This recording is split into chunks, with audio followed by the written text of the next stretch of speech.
নমস্কার, আমাদের ভক্তি চ্যানেলে আপনাদেরকে স্বাগত। আমরা প্রত্যেক দিন শ্রী শ্রী রামকৃষ্ণ কথামৃত পাঠ করি। এটি আমরা দুপুরবেলা করি, আর সন্ধেবেলা আমরা আমাদের এই সনাতন হিন্দু ধর্মের বিভিন্ন বিষয় নিয়ে কথা বলি, আলোচনা করি। আবার কখনো উপনিষদ পাঠ করি, ভাগবত পাঠ করি, তার ব্যাখ্যা করি। আমাদের ভালো লাগছে আপনারা এগুলো শুনছেন, অর্থাৎ আমাদের সঙ্গে থাকছেন। কিন্তু আরো একটি আক্ষেপের কথা বলি, আমাদের সন্ধ্যেকালীন যে আলোচনা, সেগুলি শ্রোতা সংখ্যা আমরা যেরকম পাচ্ছি, আমাদের খারাপ লাগছে এই শ্রী শ্রী রামকৃষ্ণ কথামৃতের সেরকম শ্রোতা পাচ্ছি না। যারা নিয়মিত শুনছেন তাদের কাছে এই কথাটা হয়তো পুরনো, কেননা আমরা ইদানিং প্রত্যেক দিনই এই কথাটা বলছি যে এই যে ঠাকুরের কথা, এই তো আসলে অমৃত। অমৃত আমাদেরকে বাঁচিয়ে রাখে। কি বাঁচিয়ে রাখে? অমৃত। কেন বাঁচিয়ে রাখে? আমাদেরকে আনন্দ দেয়। আর এই আনন্দটা আমরা পাই কোথা থেকে? এই আনন্দটা পাই যখন আমরা আমাদের ধর্মটাকে জানতে পারি, যখন আমরা ধর্মটাকে বুঝতে পারি। এই কথামৃতে আমাদের সেই ধর্মটাকে বুঝতে শেখায়। ঠাকুরের এই বাণী আমাদের ধর্ম আসলে কি সেইটি আমাদেরকে শেখায়। তাই বলবো যে কথামৃত আপনারা শুনুন। কথামৃত শুনলে দেখবেন আমাদের জীবন বোধটা, জীবন দর্শনটা অনেক পাল্টে যাচ্ছে। আরো একটু অনুরোধ করবো, যারা নিয়মিত শুনছেন তারা পারলে একটু শেয়ার করুন এবং আমাদেরকে একটু পরামর্শ দিন যে আর কি, কথামৃত তো আমরা অবশ্যই পাঠ করি, আর কি করা যেতে পারে। পারলে, ভালো লাগলে অবশ্যই একটু লাইক করুন, একটু শেয়ার করুন এবং একটু মন্তব্য করুন। আমাদের আজকের পর্বে যারা নতুন, আমরা অনুরোধ করব অবশ্যই আপনারা আমাদের চ্যানেলটি সাবস্ক্রাইব করে রাখুন। তার কারণ এই যে আমরা যে বিভিন্ন বিষয় নিয়ে আলোচনা করি, কথা বলি, তার নোটিফিকেশন যেমন আপনি পেয়ে যাবেন, ঠিক তেমনি আমরা উৎসাহিত হই। আর সেই উৎসাহকে পাথেয় করেই আজকে আমরা আমাদের এই শ্রী শ্রী রামকৃষ্ণের কথামৃতের 50তম পর্বটিতে এসে পৌঁছেছি। এটি আমাদের পর্ব। আগে আমরা এটি প্রত্যেক রবিবার করতাম। তারপর অনেক শ্রোতা বলেছিলেন যে যদি এটা প্রত্যেক দিন করা যায় তাহলে ওই ছেদ পড়ে না। একটা পাঠের তো একটা ধারাবাহিকতা থাকে। এবার একটা রবিবার করলাম, মাঝখানে 6টা দিন একটা বিশ্রাম হয়ে গেল, তারপর যখন আবার আরেক রবিবার করছি তখন খেইটা হারিয়ে যায়। আর সেই তাদের এই কথাকে মান্যতা দিয়ে আমরা প্রত্যেক দিন এই কথামৃত পাঠে যখন এলাম, তখন দেখলাম সত্যি খুব ভালো লাগছে। আর এই করতে করতে আমরা আজকে 50তম পর্বে চলে এসেছি। আমরা গতকাল অপূর্ব ঠাকুরের বাণী শুনেছিলাম। হ্যাঁ, তা সেই আমরা পড়ছিলাম সেটি হচ্ছে, যে অধ্যায়টা পড়ছিলাম, ঠাকুর শ্রী রামকৃষ্ণ দক্ষিণেশ্বর মন্দিরে শ্রীযুক্ত রাখাল, প্রাণকৃষ্ণ, কেদার প্রভৃতি ভক্ত সঙ্গে যে সময়টা কাটাচ্ছিলেন তার বর্ণনা আমরা যেমন জানতে পাচ্ছিলাম, তেমনি ঠাকুর যে কথাগুলো বলছিলেন সেগুলি আমরা শুনতে পাচ্ছিলাম। আমরা পড়ছি, আসলে ঠাকুর যা বলছেন তা আমরা শুনছি। তার সেই যে অধ্যায়, সেই অধ্যায়ের আমরা 4র্থ পরিচ্ছেদ পর্যন্ত পড়েছি এবং দেখেছি ঠাকুরের মধ্যে শ্রী রাধার ভাব এসেছিল এবং শ্রী রাধার ভাবের পূর্ববর্তী এবং পরবর্তী সময় ঠাকুর কিছু অমূল্য কথা বলেছেন, সেগুলি আমরা শুনেছি। আমাদের এখনো পর্যন্ত যা আমরা পাঠ করেছি সবটাই প্লে লিস্টে রাখা আছে। যারা শোনেননি তারা সেখান থেকে শুনে নিতে পারেন। যাই হোক, আমরা দেখেছি গতকাল যে কেদার চাটুর্য এসেছিলেন, তার সঙ্গে ঠাকুর কথা বলছিলেন। কেদার ভূমিষ্ঠ হয়ে ঠাকুরকে সেই স্তব করেছিলেন ঠাকুরের, সেই তার একটি ব্যাখ্যা আমরা দিয়েছি। সে হৃদয় কমল মধ্যে নির্বিশেষং নিরীহম হরিহর বিধি বেদ্যং যোগী ভীর ধ্যান গমম জনন মরণ ভীতি ভ্রংসী সচ্চিৎ স্বরূপম সকল ভুবন বীজং ব্রহ্ম চৈতন্য মিলে। সেই অপূর্ব স্তব, যেটি আসলে সেই ব্রহ্মার উদ্দেশ্যে করা। কেদার ঠাকুরের উদ্দেশ্যে যখন সেই স্তবটি করলেন, আমরা একটু ব্যাখ্যা দিয়েছিলাম এর। তারপরে আমরা দেখলাম যে ঠাকুর প্রকৃতস্থ হলেন এবং কেদার সেই নিজের বাড়ি হালি শহর থেকে তো কলকাতায় যাওয়ার কর্মস্থলে যাওয়ার পথে এসেছিলেন, তিনি ফিরে গেলেন কর্মস্থলে এবং দুপুর হয়ে গেল। আহারান্তে ঠাকুর ছোট খাটটিতে একটু বিশ্রাম করেছেন এবং কিছুক্ষণ পর মারোয়ারি ভক্তরা এসেছেন। এই মারোয়ারি ভক্তরা মাঝে মাঝে ঠাকুরের কাছে আসতেন, আমরা এই অধ্যায়ে সেটি দেখেছি। তা এইখানে চতুর্থ পরিচ্ছেদ শেষ হয়ে গেছে। আজকে আমরা শুরু করছি পঞ্চম পরিচ্ছেদ, যেখানে দেখব ঠাকুর মারোয়ারি ভক্তদেরকে কি শেখাচ্ছে। একটা কেবল বলছেন না, ঠাকুর আসলে কিছু শেখাচ্ছেন, যে শেখাটা, যে শিক্ষাটা আমরা এখন পাব। ঠাকুর আজকে অভ্যাস যোগের কথা বলবেন এবং কিভাবে এই অভ্যাস যোগ অভ্যাস করতে হয়, বিচার কি, ভক্তি কি, এগুলি বলবেন। এই সীমাবেশ একটা হেডিং করেছেন, মোটা মোটা অক্ষরে লিখেছেন অভ্যাস যোগ, দুই পথ, বিচার ও ভক্তি। বেলা ৩টা মারোয়ারি ভক্তরা মেঝেতে বসিয়া ঠাকুরকে প্রশ্ন করিতেছেন। মাস্টার, রাখাল ও অন্যান্য ভক্তেরা ঘরে আছেন। মারোয়ারি ভক্ত তখন তাকে প্রশ্ন করেন যে মহারাজ, মহারাজ অর্থাৎ রামকৃষ্ণকে, ঠাকুরকে সম্বোধন, মহারাজ বলে সম্বোধন করছেন। এটি মারোয়ারি সম্প্রদায় বা অবাঙালি সম্প্রদায়ের মধ্যে আমরা দেখতে পারি, যাকে গুরু স্থানীয় দেন, গুরুর আসনে যাকে বসান, যিনি আচার্য রূপে যাকে দেখেন, অর্থাৎ যিনি শিক্ষা দেন, ধর্মীয় শিক্ষা, তাকে তারা মহারাজ বলেন। সেই মারোয়ারি ভক্ত তাকে ঠাকুরকে মহারাজ সম্বোধন করে বলছেন উপায় কি। এটি ঠাকুর আগেও বলেছেন, খুব পরিষ্কার ভাবে বলেছেন, আজকেও সেই কথাটাই বলছেন। আমরা দেখব যে শ্রী রামকৃষ্ণ দুই রকম আছে, বিচার পথ আর অনুরাগ বা ভক্তি পথ। এবার এই বিচার পথ, এই বিচার পথ কি? এই বিচার পথ হচ্ছে নিত্য অনিত্যকে বিচার করা। কি বলছেন ঠাকুর? সৎ অসৎ বিচার। একমাত্র সৎ বা নিত্য বস্তু ঈশ্বর, আর সমস্ত অসৎ বা অনিত্য, বাজিকরই সত্য, ভেলকি মিথ্যা, এটি হচ্ছে বিচার। কি সুন্দরভাবে আমাদেরকেও বুঝিয়ে দিলেন ঠাকুর। এটি হচ্ছে মাহাত্ম্য, বুঝলেন? এই যে কথামৃতের মাহাত্ম্য এটাই, যে সুন্দরভাবে, সহজ সরল ভাবে আমাদের যে ধর্মের কথা, যেটা ওই বেদ থেকে শুরু করে যে পরবর্তীকালে যে বিভিন্ন শাস্ত্র, বেদ, পুরাণ, উপনিষদ, ভাগবত, হ্যাঁ, ভাগবত পুরাণ সাহিত্য, যে বিভিন্ন পুরাণে এবং যে বিভিন্ন দর্শন সাহিত্য, দর্শন শাস্ত্র, হ্যাঁ, তাতে যে কথাগুলো বলা হয়েছে, যে তত্ত্ব কথা বলা হয়েছে, যা আমরা সত্যি কথা পড়ে অনুধাবন করতে পারি না সহজে, অনেক চর্চার মধ্যে দিয়ে সেই বিষয়টাকে অনুধাবন করতে পারি।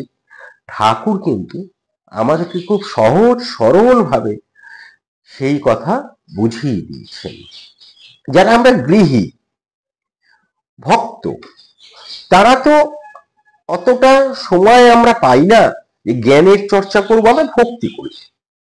এখন জ্ঞানের চর্চা না করলে তো এই বিষয়গুলো জানা যায় না। ঠাকুর কিন্তু খুব সহজে আমাদেরকে এগুলো শিখিয়ে দিয়েছেন, কি সুন্দরভাবে বলছেন যে যা সৎ তা হচ্ছে নিত্য বস্তু। সৎ বা নিত্য বস্তু সেটি হচ্ছে ঈশ্বর, ঈশ্বরই একমাত্র নিত্য। আর সব হচ্ছে অনিত্য, সব শেষ হয়ে যাবে, সব ফুরিয়ে যাবে। তা এবং উদাহরণ দিচ্ছেন, দেখুন কি সুন্দর বলছে, যখন বাজিকর যে খেলাটা দেখাচ্ছেন সেইটা হচ্ছে মিথ্যা, আর বাজিকরই সত্য। ঠাকুর এর আগে বলেছেন যে মা হচ্ছে লীলা করেন, যেমন বাজিকর খেলা দেখান, মাও ঠিক তেমন, তিনি লীলা করছেন। তা এইটি হচ্ছে বিচার, বিবেক আর বৈরাগ্য। এই সৎ ও অসৎ বিচারের নাম হচ্ছে বিবেক। তাহলে দেখুন আমাদের এই যে বিবেক নিয়ে, আমাদের বিবেকটা কি? বিবেকটা হচ্ছে ধর্ম, বিবেকটা ধর্ম। আর এই ধর্মটা কি?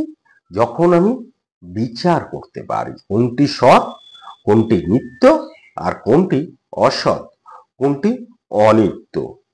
আর বৈরাগ্য, বৈরাগ্য অর্থাৎ সংসারের দ্রব্যের উপর বিরক্তি।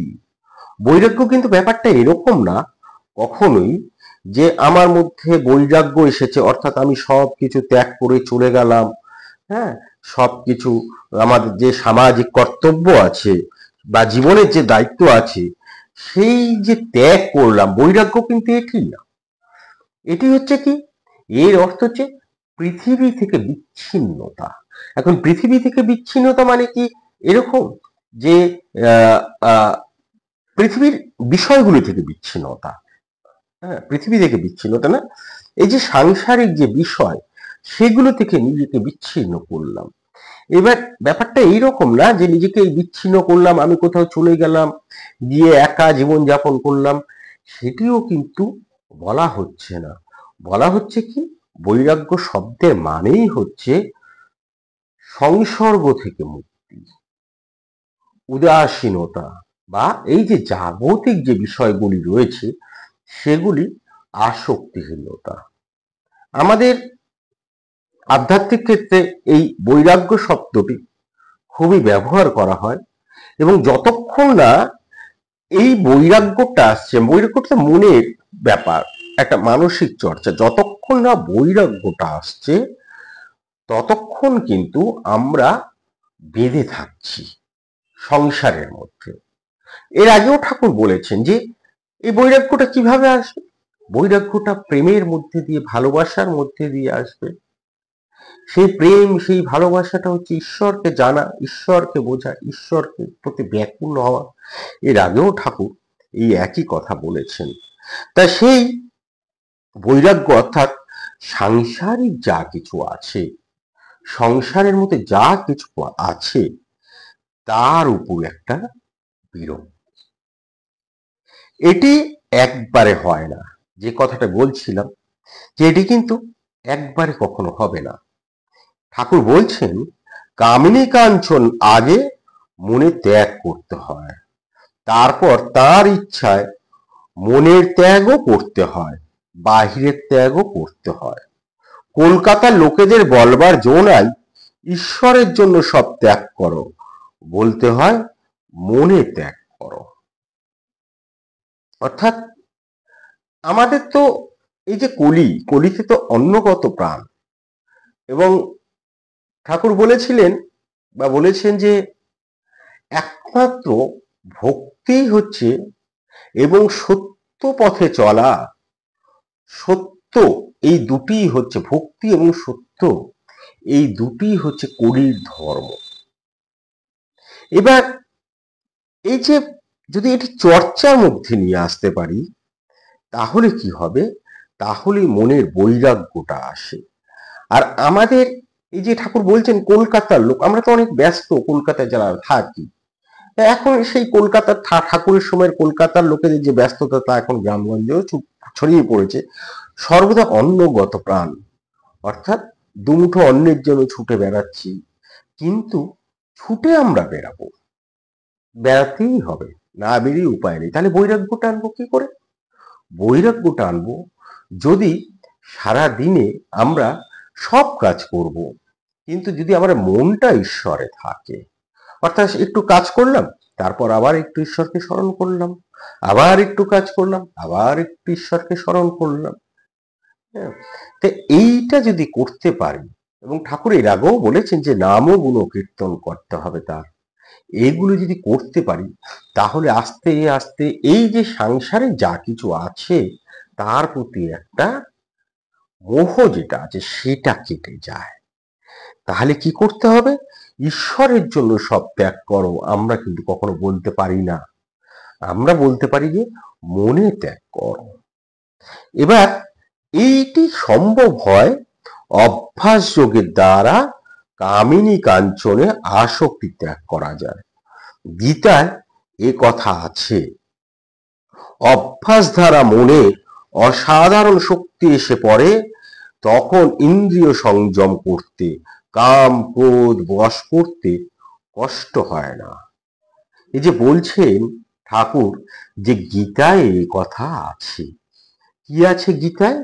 গীতায় অপূর্ব একটি শ্লোক আছে, যে বলা হচ্ছে আশয়ং মহাবাহো মন দুর্বিগ্রহম চলো অভ্যাসেন তু কৌন্তেয় বৈরাগ্যেন চ গৃহত্তে। বলছে যে এটা অর্জুনকে কৃষ্ণ বলছেন, হে পরাক্রমশালী কুন্তির পুত্র, তুমি যা বলেছ তা ঠিক, মনকে দমন করা সত্যিই খুব কঠিন, কিন্তু অনুশীলন এবং অনাসক্তির মাধ্যমে এটিকে নিয়ন্ত্রণ করা সম্ভব। এবার এখানে এই যে অনুশীলন, এই অনুশীলন হচ্ছে অভ্যাস, মানে হচ্ছে অনুশীলন, অথবা পুরনো যে অভ্যাস তা পরিবর্তন করার জন্য, অথবা ধরুন নতুন অভ্যাস করে তোলার জন্য একযোগে এবং অবিরাম প্রচেষ্টা করে যেতে হয়। আর যারা ভক্ত, এই ভক্তদের কাছে এই অনুশীলন হচ্ছে খুবই প্রয়োজন। ধরুন আপনি এই যে আমরা যখন ল্যাপটপে একটা কিছু কম্পোজ করছি, প্রথম প্রথম আমাদের কিন্তু খুব অসুবিধে হয়, বা দৌড়চ্ছি ধরুন, আমাকে দৌড়টাও কিন্তু অনুশীলন করতে হয়। প্রথমে একটুখানি দৌড়ালাম, 25 মিটার দৌড়ালাম, হাঁপিয়ে গেলাম, তারপর সেটা যদি রোজ দৌড়তে থাকি একটা সময় সেটাই 50 মিটার, 100 মিটার, তারপরে দেখবেন 1 কিলোমিটার অনায়াসে দৌড়তে পারছি। এইটি হচ্ছে অনুশীলন। এটার প্রতি একটি নিষ্ঠা থাকা দরকার। নিষ্ঠা কি? নিষ্ঠা যখন আমরা যে এককভাবে নিষ্কাম ভাবে, কোনো কিছু চাওয়া নেই, কিন্তু নিষ্ঠায় কোনো কিছু পাবো এই আশা না করে দিনের পর দিন আমরা যখন সেবা দিয়ে যাই, যে কাজটা করে যাই, সেটাকেই তো নিষ্ঠা বলবো। তা সেই একটা সময় দেখবেন, আমরা যদি ল্যাপটপে যদি আমরা প্রত্যেক দিন যদি টাইপ করতে করতে দেখবেন একটা সময় আমি ঝরঝরে করে টাইপ করতে পারছি, বা ওই রকম দৌড়তে পারছি, তাহলে কি হয়? অনুশীলনের মাধ্যমে আমাদের একটা কি হয়, দক্ষতা আসে। সেরকমই যদি আমরা একটা অনুশীলন করি, যোগের অনুশীলন করি, অভ্যাস করি, যেটি গীতায় বলছে, তাহলে আমাদের মধ্যে কি হবে? পরমেশ্বরকে আমরা জানতে পারবো, বুঝতে পারবো, মনকে জগৎ থেকে সরিয়ে নিতে পারবো। এইটি হচ্ছে একটি বৈরাগ্য, এবং আমাদের মন তখন ঈশ্বরে স্থির হবে। এইটি হচ্ছে অভ্যাস। এমনকি ঋষি পতঞ্জলিও সুন্দর বলছেন এ ব্যাপারে। ঋষি পতঞ্জলি বলছেন, অভ্যাস বৈরাগ্যাভাম তন্নিরোধ, অর্থাৎ নিরন্তর অনুশীলন এবং বিচ্ছিন্নতার মাধ্যমে মনের অস্থিরতা নিয়ন্ত্রণ করা সম্ভব। তা আমরা সেই ফিরে আসি, অর্থাৎ এই অভ্যাস যোগের মাধ্যমে কিন্তু আমরা এই কামিনী কাঞ্চনকে আমরা দূর করতে পারি। আর গীতায় এ কথা বলা হচ্ছে। ঠাকুর বলছেন, অভ্যাস দ্বারা মনে অসাধারণ শক্তি এসে পড়ে, তখন ইন্দ্রিয় সংযম করতে অর্থাৎ কাম ক্রোধ বশ করতে কষ্ট হয় না। এই যে আমাদের ষড়রিপু, আমাদেরকে ঈশ্বর এই পৃথিবীতে পাঠালেন, সঙ্গে কয়েকটা জিনিস পাঠিয়ে দিলেন। কি পাঠিয়ে দিলেন? তিনটি গুণ তিনি পাঠিয়ে দিলেন, সত্য রজ তম। আর কি পাঠালেন? 6টা রিপু পাঠিয়ে দিলেন, যা আমাদের মনকে সব সময় দিগ্ভ্রান্ত করে, ঈশ্বরের থেকে দূরে সরিয়ে রাখে। সেই ষড়রিপুর অন্যতম হচ্ছে কাম ক্রোধ। সবসময় এদের কাজ হচ্ছে ঈশ্বরের থেকে দূরে সরিয়ে নিয়ে যাওয়া। এই ষড়রিপু আমাদেরকে যখন বশ করে ফেলে, তখনই আমরা সেই তমগুণে আচ্ছন্ন হয়ে যাই অথবা রজগুণে থাকি, আমাদের আর কোনো জ্ঞান থাকে না। ফলে আমাদেরকে যদি উন্নতি করতে হয়, তাহলে প্রথমে এই ষড়রিপুকে বশীভূত করতে, একে তাড়ানো যাবে না, কখনোই আমরা একে দূরে সরিয়ে দিতে পারবো না। কারণ আমরা জন্ম নিয়েছি, আমাদের সঙ্গে এও এসেছে, এবং যখন যখন যেমন যেমন বড় হয়েছে, এরা তখন তখন তেমন তেমন ভাবে প্রকট হয়েছে। এই ষড়রিপুকে তাহলে কি করতে হবে? বশীভূত করতে হবে। এরা তো শত্রু, শত্রু যেন আমাকে নিয়ন্ত্রণ করতে না পারে, আমরা যেন শত্রুকে নিয়ন্ত্রণ করতে পারি। তাই অভ্যাস দ্বারা কি হয়? এটি একদিন হয় না, এটি অভ্যাস করতে হয়। আর এই অভ্যাস দ্বারা কি হয়? আমাদের মনে একটা অসাধারণ শক্তি এসে পড়ে, যখন আমরা আমাদের ইন্দ্রিয়কে সংযম করতে পারি। এই যে আমি একটা দেখছি, আমি একটা উপলব্ধি করতে পারছি, দেখছি উপলব্ধি করতে পারছি, এবার আমার মধ্যে যদি নিত্য অনিত্য বিচার না থাকে, তাহলে অনিত্য এমনই যে আমাকে সে সর্বদা আকর্ষণ করবে। এই যে আমাদের এই যে আমরা দেখি, এই যে আমরা বুঝি, এই যে আমরা উপলব্ধি করি, এটা তো আমাদের 5টা জ্ঞানেন্দ্রিয়র মধ্যে দিয়ে। অনিত্য এমনই একটা জিনিস, যদি আমি ষড়রিপ আমাকে নিয়ন্ত্রণ করে, বা এই তমগুণ বা রজগুণ এগুলো যদি আমার মধ্যে থাকে, তাহলে সর্বদা অনিত্য যা তাই কিন্তু আমাকে আকর্ষণ করে। তাই আমাদেরকে কি করতে হবে? কাম ক্রোধ এগুলো তখন আমরা বশ করতে পারি না, আমাদের কষ্ট হয়। এই আমার শরীরটা জেগে উঠেছে। কাম বলতে যে কেবল একজন নারীর প্রতি কাম তা না, কামের সঙ্গে যুক্ত আছে মোহ, একটা দেহের প্রতি কাম না, এখানে কামের প্রতি আসক্তি, এগুলো সব জড়িয়ে রয়েছে। সেই আসক্তিটা অন্য যে কোনো কিছুর প্রতি হতে পারে। তা ক্রোধ, এদেরকে আমরা তখন বশ করতে পারি না, কষ্ট হয়। আমি বুঝতে পারি যে এরা আমার ক্ষতি করছে, যখন আমি নির্জনে থাকি, একটু একলা থাকি, কিন্তু আবার যখন নাকি আমি সেই অনেকের মধ্যে চলে আসলাম, তখন আবার আমাকে সেই ষড়রিপু জেগে উঠলো, আমাকে সে নিয়ন্ত্রণ করলো। এইবার এইটা নিয়ন্ত্রণ করা যায়, সেই ঠাকুর সেই কথাই বলছেন যে ইন্দ্রিয় সংযম, আমাদের যে 5টি ইন্দ্রিয় রয়েছে তাকে সংযম করা যায় একমাত্র অভ্যাসের দ্বারা। কেমন অভ্যাস? যেমন কচ্ছপ হাত পা টেনে নিলে আর বাইর হয় না। কচ্ছপকে যখন একটু ছোবেন, দেখবেন ও নিজেকে গুটিয়ে ফেলে, একটা খোলের মধ্যে সে পড়ে থাকে। তখন তাকে যদি আঘাতও করা যায়, তবু কিন্তু সে তার হাত পা বের করে না। ঠিক অভ্যাসের মধ্যে দিয়ে আমাদেরকে সেই জায়গাতেই পৌঁছতে হবে।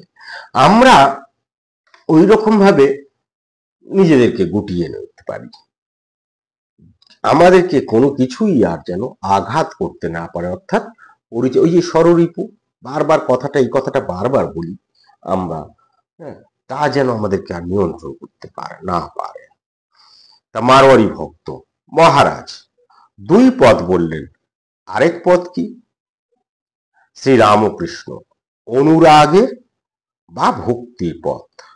ব্যাকুল হয়ে একবার কাঁদো নির্জনে, গোপনে দেখা দাও বলে। এই কথাটি বারবার ঠাকুর বলছেন। কতগুলি কথা ঠাকুর কিন্তু বারবার বলেছেন। যেমন ঠাকুর বলেছেন যে ব্যাকুল হও, ভক্তি করো, সত্য মধ্যে থাকো, বিচার করো কোনটি নিত্য কোনটি অনিত্য। এত সোজা ভাবে ঠাকুর বলে দিয়েছেন আমাদেরকে। এই কয়েকটি জিনিস যদি আমরা মনে রাখতে পারি, আমাদেরকে কি কি মনে রাখতে হবে? প্রথম হচ্ছে আমাদেরকে ভক্তি করতে হবে, বিশ্বাস করতে হবে, ভক্তি করতে হবে, আর আমাদেরকে সৎ থাকতে হবে, সৎসঙ্গ করতে হবে, ব্যাকুল হতে হবে, ভালোবাসতে হবে। এই কয়েকটি বিষয় যদি আমরা মনে রাখতে পারি, মেনে চলতে পারি, তাহলে কিন্তু দেখবেন আমাদের জীবনটা পুরো অন্য রকম হয়ে যাবে।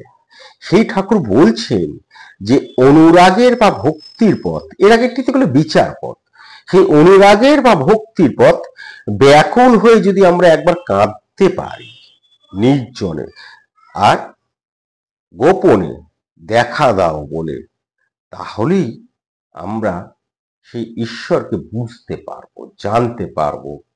এবার এই ব্যাকুলতাটা কিন্তু সহজে আসবে না। কখন আসবে?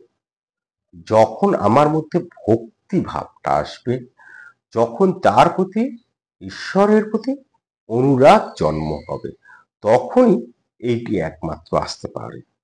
তা মারোয়ারি ভক্ত তখন বলছেন, মহারাজ সাকার পূজার মানে কি, আর নিরাকার নির্গুণ এর মানেই বা কি? শ্রী রামকৃষ্ণ এর ব্যাখ্যা ঠাকুর এর আগেও আমাদের দিয়েছেন, কিন্তু সাকার নিরাকার এমন একটা বিষয় যে যবে থেকে এই আকার সাকার যেটাকে আমরা বলছি যবে থেকে এলো, তবে থেকেই মনে হয় এই বিতর্ক চলছে। তা ঠাকুর আজকেও বলছেন, যেমন বাপের ফটোগ্রাফ দেখলে বাপকে মনে পড়ে, তেমনি প্রতিমায় পুজো করতে করতে সত্যের রূপ উদ্দীপন হয়। সাকার রূপ কিরকম জানো? যেমন জলরাশির মাঝ থেকে ভুরভুরি উঠে সেই রূপ। মহা আকাশ চিদাকাশ থেকে এক একটি রূপ উঠছে দেখা যায়। অবতারও একটি রূপ। অবতার লীলা সে আদ্যা শক্তিরই খেলা। আমরা ভক্ত, আমাদের কাছে সাকারটা খুব প্রয়োজন। তার কারণ মনটাকে আমরা নিবিষ্ট করতে পারি। আমাদের কাছে কিছুই একটা নেই, কেবল আমরা ব্রহ্মচর্চা করব, সেটা আমাদের ক্ষেত্রে, অনেকের ক্ষেত্রেই সেটি একটু অসুবিধার কারণ হয়ে যায়। একটা ধরুন মূর্তি রইল, হ্যাঁ, সেই মূর্তিটাকে আমি রোজ প্রত্যেক দিন সন্ধেবেলা তাকে আমি ধূপধুনো দিচ্ছি, একটু মিষ্টি দিচ্ছি, একটু ফুল দিচ্ছি, সকালবেলা ঘুম থেকে উঠে একটু তাকে দেখছি, তার মুখটা দেখছি, হ্যাঁ, একটু তাকে স্মরণ করছি, বাইরে বেরোনোর আগে তার সামনে দাঁড়িয়ে একটু তাকে নমস্কার করছি। এতে কি হয়? এতে আমাদের মধ্যে একটা ভক্তি ভাব জেগে ওঠে এবং আস্তে আস্তে সেই মূর্তির প্রতি আমাদের একটি অনুরাগ তৈরি হয়। তখন মনে হয় তাকে একটু সেবা দিই, তাকে একটু ছুঁয়ে দেখি, তাকে তার প্রিয় ফুলটা বা আমার নিজেরই প্রিয় ফুলটা তাকে দিই। কোথাও একটু বেড়াতে গেলাম, তখন দেখবেন মনে হয় যে আমার বাড়ির যে মূর্তিটা আছে তার জন্য একটা কিছু কিনবো না। এইভাবে তার সঙ্গে, দেবতার সঙ্গে আমাদের একটা সম্পর্ক গড়ে ওঠে। ফলে সাকার এই যে মূর্তিটা খুব প্রয়োজন হয়। এই যে আমরা যে বাবার যে ফটোগ্রাফ যখন যখন আমাদেরকে তারা ছেড়ে চলে যান, তখন রাখি, বাড়িতে রাখলে কি হয়, তার মুখটা যখন দেখি তখন মনে হয়, তার কথা যেমন মনে পড়ে, তেমনি মনে হয় যে না, তার আশীর্বাদটা আমি পাচ্ছি। ঠিক তেমনি বাড়িতে যখন একটা মূর্তি রাখি, ঠিক এমনটি, বা একটা ফটোগ্রাফ রাখি দেবতার, ঠাকুরের, ভগবানের, তখন ঠিক এই ভাবটি কিন্তু আমাদের মধ্যে জেগে ওঠে। সেই জন্য ঠাকুর বলছেন, সাকার রূপ কিরকম জানো? যেমন জলরাশির মাঝ থেকে ভুরভুরি ওঠে সেই রূপ। মহাকাশ চিদাকাশ থেকে এক একটি রূপ উঠে দেখা যাচ্ছে। অবতারও একটি রূপ, অবতীর লীলা সে আদ্যা শক্তির খেলা। তারপরে এই বেশ বড় বড় অক্ষরে একটা হেডিং আমরা দেখতে পাচ্ছি, শ্রীমা লিখেছেন, পাণ্ডিত্য আমি কে, আমিই তুমি। ঠাকুর বলছেন, পাণ্ডিত্যে কি আছে? ব্যাকুল হয়ে ডাকলে তাকে পাওয়া যায়, নানা বিষয় জানবার দরকার নেই। এই কথাই ঠাকুর ভীষণ সুন্দর বলেছেন, বারবার বলেছেন। সবকটি কথাই সুন্দর। এবং যখনই আমরা কি হয় এই ধর্মের সম্পর্কে বিভিন্ন কথা শুনি, তখন যারা নতুন, ধরুন নতুন এসছে, ধর্মের কথা শুনছে, সবে যুবক থেকে বালক থেকে যুবক হয়েছে, যুবক থেকে তরুণ হয়েছে, এবার মনে হচ্ছে আমি একটু ধর্মচর্চা করি। হ্যাঁ, এই তরুণ থেকে বিয়ে টিয়ে করে সংসার করেছে, হ্যাঁ, তরুণ থেকে যুবক হয়ে যাওয়ার পর মনে হচ্ছে এবার আমি একটু ধর্মচর্চা করি। তখন তারা একটু বিবিধ বিষয় জানতে গেল। অনেকেই জানতে গিয়ে ভয় পেয়ে যায়, কি হলো, এই এরকম একটা মত বলছে, অমুক আর একটা মত বলছে, এই বইয়ে এইটা লেখা আছে, সেইখানে ওটা লেখা আছে। ঠাকুর বলছেন এত কিছু জানবার তো দরকার নেই, কেবল একটাই কাজ। এই যে একটু আগে বলছিলাম, ঠাকুর বারবার বলেছেন একই কথা, যে আমাদের জন্য বলেছেন যে ব্যাকুল হও। ঠাকুর সে বলছেন ব্যাকুল হয়ে ডাকলে তাকে জানা যায়, নানা বিষয় জানবার দরকার নেই। তাহলে নানা বিষয় কারা জানবেন? সেই উত্তরও কিন্তু ঠাকুর বলছেন, যিনি আচার্য তারই 5টা জানা দরকার। আচার্য মানে যিনি শিক্ষক, ধর্মের শিক্ষা দিচ্ছেন যিনি। যেমন আমরা ব্রাহ্ম সমাজে দেখতে পারি, তিনি আচার্য ছিলেন। তা আচার্যরা তারা সন্ধেবেলা বা যাই হোক কোনো একটা সময় তারা বেদিতে বসে তারা বক্তব্য রাখছেন ব্রহ্ম নিয়ে। এবং অনেক নবাগত যারা এই ব্রাহ্ম সমাজে যুক্ত হয়েছিলেন তারা সেগুলো শুনতেন। এগুলোই আমরা শুনেছি আর কি, বিভিন্ন গ্রন্থে পড়েছি। তা সেই তার কিন্তু 5টা বিষয় জানা দরকার। তার কাছে প্রশ্ন আসবে, তাকে সেগুলো মানে সুন্দর করে উত্তর দিতে হবে। তার 5টা, তিনি তো আচার্য, তিনি তো শিক্ষক, শিক্ষককে তো সবকিছু জানতে হয়। তো অপরকে বধ করবার জন্য ঢাল তলোয়ার চাই। খুব সুন্দর কথাটা বলছেন, দেখুন, আপনাকে বধ করবার জন্য একটি সূঁচ বা নরুন হলেই হলো। আমি কে এইটি খুঁজতে গেলে তাকেই পাওয়া যায়। আমি কি মাংস, না হাড়, না রক্ত, না মজ্জা, না মন, না বুদ্ধি। এই যে আমি, আমাদের তো একটা ধারণা যে এই যে আমি কে? আমি হচ্ছে একটি মানুষ, আমার এরকম দুটি চোখ রয়েছে, আমার মাথায় অনেক বুদ্ধি রয়েছে, আমি হাঁটতে পারি, আমি ঝগড়া করতে পারি, আমি মারামারি পারি, আবার আমি ভালোবাসতেও পারি। হুম, আমি সংসারও করতে পারি, আমি কূটবুদ্ধি দিতে পারি প্রতিবেশীকে, হ্যাঁ, আবার আমি সুবুদ্ধিও দিতে পারি আমার সন্তানকে, আমার গৃহিণীকে। আমরা ভাবি এরকম আর কি, আমরা মানুষ। তা আমি কি? আমি মাংস, না হাড়, না রক্ত, না মজ্জা, না মন, না বুদ্ধি। ঠাকুর বলছেন শেষে যদি বিচার করি তাহলে দেখব আমি এইসব কিছুই নই। নেতি নেতি আত্মা ধরবার ছোবার জো নাই, তিনি নির্গুণ, তিনি নিরুপাধি। ঠিক এই কথাগুলোই উপনিষদও বলছে। যার জন্য বলি যে উপনিষদ যে কথা বলে তা আমরা উপনিষদ অবশ্যই পাঠ করব, কিন্তু উপনিষদ পাঠ করার বুঝতে গেলে আগে মনটাকে তৈরি করতে হবে। আর এই মনটা তৈরি হবে এই কথামৃত ঠাকুরের এই কথাগুলি যদি আমরা শুনি। সেই উপনিষদে যে কথা বলছে ঠাকুরও কিন্তু সেই কথাই বলছেন। এই কথামৃতে তিনি বলছেন যে আত্মা আমি কিছুই না, বিচার করলে দেখব আমি এইসব কিছুই না। নেতি নেতি আত্মাকে ধরবার ছোবার জো নেই, তিনি নির্গুণ, তিনি নিরুপাধি, কিন্তু ভক্তি মতে তিনি সগুণ।